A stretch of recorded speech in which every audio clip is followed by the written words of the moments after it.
자, 그럼 그 다음에 보도록 하겠습니다. 이제는 여러분들이 똑같이 화면에 이렇게 수업 들으러 가자라고 이렇게 이동하셔도 되고요. 아니면 더블 클릭하셔도 전혀 관계가 없습니다. 네. 자, 이번에 보니까 자, 저장하는 형태라는 개념으로 설명이 좀 더 되어 있습니다. 자, 요걸 한번 보도록 하겠습니다. 자, 보시면 저장하는 방법이 나와 있는데요. 그냥 저장이 아니라 여러 가지 방법들이 나와 있습니다. 자, 저장하는 게 첫 번째는 세이브, 그 다음에 세이브 에이즈, 그리고 익스포트. 자, 여러 가지가 있지만 저는 일단 세 가지를 표현해 놓은 거고요. 세이브는 크게 말씀 안 드려도 대부분 아실 거예요. 기존에 있는 파일 그냥 더 씌워서 저장하겠다. 이 얘기하는 거죠. 세이브 에이즈는 뭐예요? 기존에 있는 파일을 덮어 씌워도 되고 아예 다른 파일로 별도로 쪼개가지고 다른 파일로 저장해도 된다. 이 얘기하는 거잖아요. 네. 개인적으로는 수시로 저장할 때는 컨트롤 S를 사용하겠지만 평균적으로는 Shift 컨트롤 S라고 해가지고 다른 이름으로 저장하시는 것을 더 권장을 드리는 편입니다. 즉 여러분들은 Save As 눌러서 저장하셔야 된다는 얘기죠. 이때 저장하실 수 있는 파일은 일러스트, PDF, EPS, 크게 요 세 가지. 일러스트는 잠시 뒤에 설명드릴 거고 어차피 일러스트 파일. PDF는 범용이라고 얘기 드린 적 있죠. 그 다음에 EPS라고 하는 것은 이게 표준. 인쇄를 하기엔 표준이에요.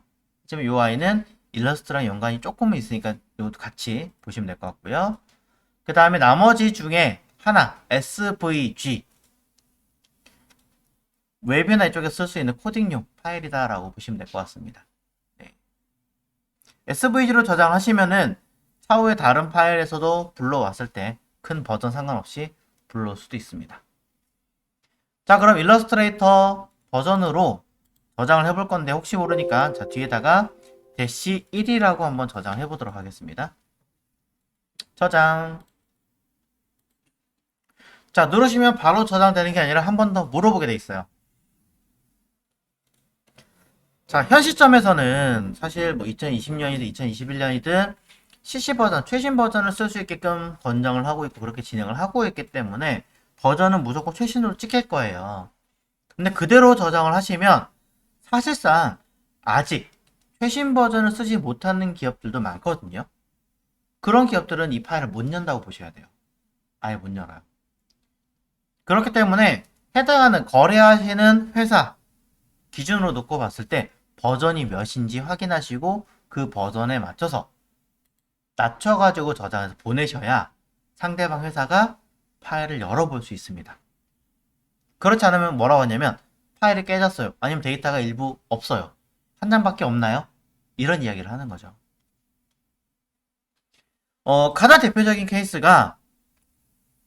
가장 대표적인 케이스가 인쇄소입니다. 뭐 지금이 되면은 이제 대부분의 인쇄소는 많은 기기를 교체를 했다라고 보셔도 됩니다만 그럼에도 불구하고 여러분들은 해당하는 인쇄소가 어느 버전의 프로그램을 사용하는지를 꼭 여쭤보셔야 됩니다. 과거에 인쇄소에서 인쇄기기를 보급받은 그 시절을 얘기를 하면은요. 그때 당시에 기기가 한 50억 이랬어요. 현시가로 약 10배 정도 차이 나니까 10배 이상 차이 나죠. 지금은 500억 거의 뭐 550억 이래요. 단순 20년 만에 복구할 수 있느냐 쉽진 않지 않을까라고 생각을 합니다. 그래서 옛날 버전을 아직도 쓰고 있는데 그 호환되는 프로그램이 윈도우가 아니라 맥용이었다면 지금 맥이 뭐예요? 인텔용이었다가 또 바꿨죠, 자기네. 그러니까 두 번의 변화를 거쳤는데 그 변화 거치기 전에 최대가 여기까지 한 개였어요. 10버전 원체 버그가 많아서 안 쓰고 거의 과거에는 요 9 버전을 지금도 쓰는 회사가 많이 있습니다. 심한 회사는 인쇄가 아니라 그 배지 있죠. 젊은 학생들 사이에서 유행하는 그런 배지 말고 기업이나 아니면 학교 그 마크용으로 그 금배지 같은 거 아예 좀 고급스럽게 만드는 배지들 있잖아요. 그런 것들은 똑같이 일러스트로 사용하는데 걔네들은 버전이 몇이냐? 8버전이에요. 더 낮은 버전도 있고요, 심지어. 그런 회사들이 굳이 버전을, 최신 버전을 바꿀 필요가 사실은 없는 거잖아요. 그러니까 이게 호환이 안 되는 거죠. 아예 열리질 않아요. 그러니 여러분들은 상대방의 버전을 확인하시고 저장해서 보내주셔야 된다는. 대신에 그렇게 낮춰서 버전을 낮추면 우리가 쓰는 기능 일부는 당연히 손실이 되겠죠. 그런 것들은 어떻게 해야 될지 감안하면서 진행을 해야 됩니다.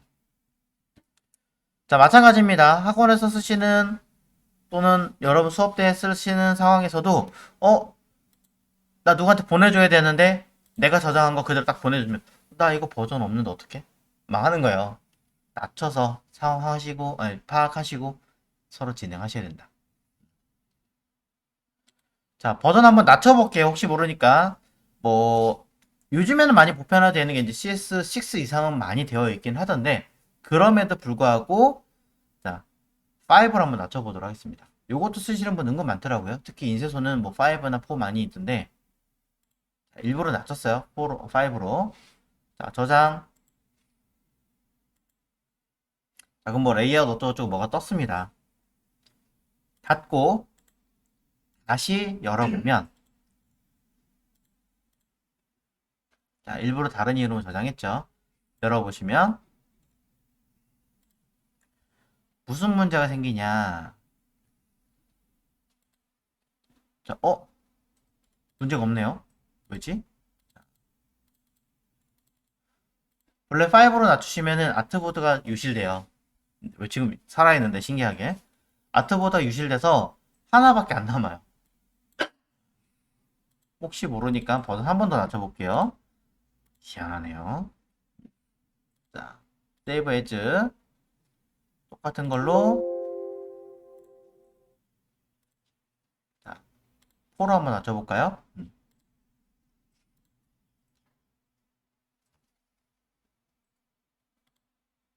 닫고 다시 열어보겠습니다.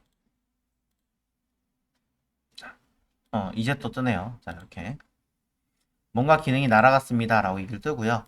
보시면 아트보드 이상하게 아트보드 살아있는데 실제로 해당하는 5 버전을 열어보시면 아트보드가 다 날아가 있어요. 없어요. 지금 이 버전이 이제 그거 옛날 버전들을 일부 좀 살려주는 기능이 좀 들어있나 봐요.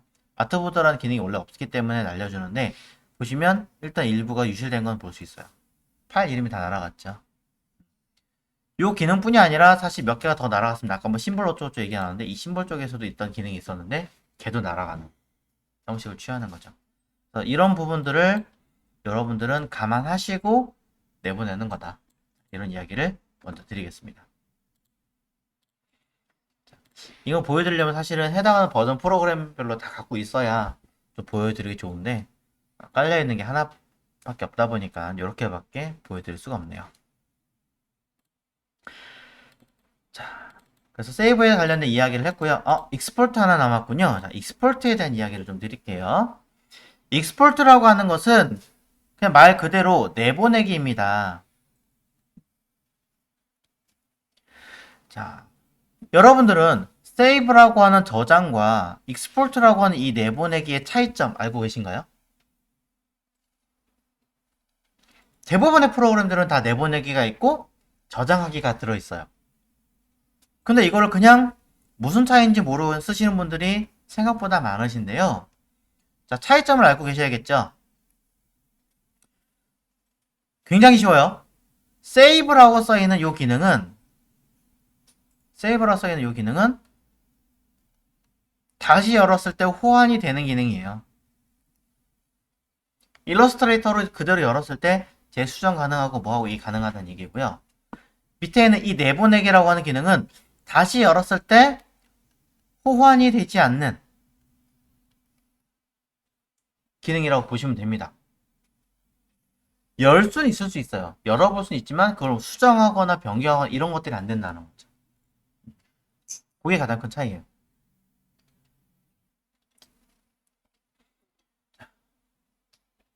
그래서 호환이 되는 파일은 일러스트, EPS, PDF 같은 거 다른 형식으로 내보내는 JPG, PSD, TIF 뭐 이런 것들은 다시 저장했던 걸 열었을 때 호환이 안 되니까 날아갔겠죠. 그런 얘기를 합니다. 그럼 저장을 한번 익스포트로 눌러볼게요. 익스포트. 자, 여러 가지 화면들이 있는데요. 외부로 저장할 수도 있고 그냥 할 수도 있고 요즘 버전들이 많이 늘어나서 그렇습니다. 익스포트 as 누르겠습니다.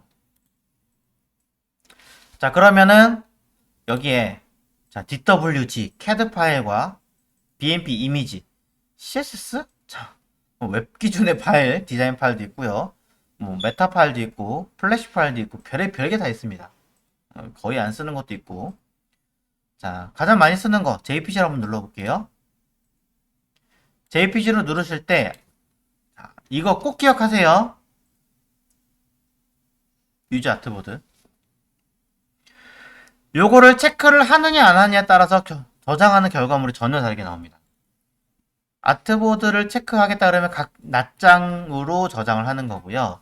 체크를 안 하면 전체가 한 장으로 저장이 돼요. 전체가 한 장으로. 그럼 나 전체를 한 장으로 쓰려면 이렇게 하면 되지 않느냐? 전체를 한 장으로 저장할 때 가장 큰 단점은 이미지가 굉장히 작게 축소될 수밖에 없습니다. 왜냐면 밀리미터 기준으로 6m짜리 이미지 한 장으로 저장하겠다. 불가능해요, 사실상은. 그죠? 그래서 굉장히 축소된다. 라고 보시면 되고요. 유즈 아트보드를 체크해 쓰시면 아트보드 작업한 거 기준으로 파일이 따로 내보내진다. 자, 요 차이. 그래서 저는 체크할 거고 모두 내보낼 거냐 한 장만 내보낼 거냐 알아서 하시겠죠? 누르면 물어보게 됩니다. 자, 요거 보여드리려고 제가 지금 진행하고 있습니다. 이 JPG로 내보낼 때 여러분들이 포토샵 가서 수정하시거나 하실 거라면 CMYK로 저장하시는 게 맞습니다.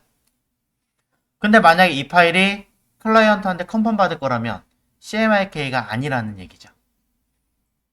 클라이언트는 이유 불문하고 RGB로 하셔야 됩니다. 왜냐면 클라이언트가 일러스트나 포토샵을 가지고 있을 리는 거의 없잖아요. 그냥 열어보겠죠. 그럼 RGB예요, 무조건. 클라이언트가 프린트 할 거잖아요. 일반적인 가정용 프린트 기기는요, 무조건 RGB로 맞춰져 있어요.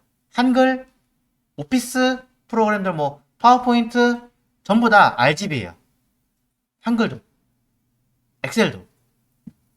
그러니까 RGB로 내보내시면 된다고 생각하시면 돼요. 무조건.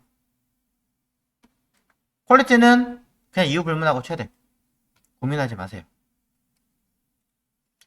밑에 옵션만 보시면 됩니다. 해상도. 대부분 클라이언트들한테 사진, 증명사진 보내주세요라고 하면 파워포인트로 보내주는데 거의 다 72dpi를 굉장히 큰 이미지라 생각하고 보내주신 경우가 많아요. 그래서 디자이너들이 작업을 못하는 건데 우리는 그래도 상대방이 알아는 볼 수 있게 해줘야 되잖아요. 그러니 웹에 띄울 거나 초간단하게 보여줄 거 아니라면 아니면 정말 마음에 드는 회사가 아니라면 그래도 150에서 300 정도를 좀 올려서 보내주십시오. 그래야 클라이언트가 내용을 보고 수정할 거 뭐 할 거 파악하기 좋습니다. 적어도 150에서 300 정도 하시라 퀄리티를 올리라는 얘기예요. 좀 조밀조밀하게. 아, 그냥 귀찮은데 일러스트로 보내면 안 되나요? 안 됩니다. 못 열어볼 뿐더러 만약에 열어본다고 하더라도 그럴 리는 없겠지만 그런 분들이 있습니다. 계약할 때 처음에 50% 주고 다 완성하면은 잔금 주기로 해놓고 저희 회사 프로젝트가 무산됐어요 하고 딱 날려버려요. 그럼 원래 줘야 되잖아요, 나머지도. 무산됐다고 안 줘요. 조의적으로도 안 받고 말지 뭐 포기했다는데 근데 알고 봤더니 그대로 진행을 다 하는 거야. 중간에 받은 거 가지고 자기네들 수정해서. 많아요, 그런 경우. 그럼 여러분은 50%만 받고 날린 거죠. 아니 뭐 10%, 70% 이렇게 받기로 아니 10%, 20%, 70% 했는데 10%만 하고 거의 빌드 다 됐는데 중간에 프로젝트 무산시켜버리고 자기네 이렇게 나머지 다 해버리고. 흔해요. 그럴 리는 없겠지만 그렇기 때문에 여러분들은 요즘 저작권 굉장히 중요하잖아요. 그러니까 이렇게 해서 JPG를 딱 주면 이렇게 누르면 상대방은 수정하려면 포토샵을 해야 된다 이거죠. 할 놈들은 이런 좀 욕이지만 어쨌든 간에 할 사람은 다 하지만 그래도 온전한 일러스트레이터 파일로 수정하는 것보다는 티가 나니까 더 낫지 않느냐라는 거죠. 그럼 이런 거는 저작권 문제에서도 이거 내가 만들었다라고 원본이 있으니까 훨씬 더 낫다라는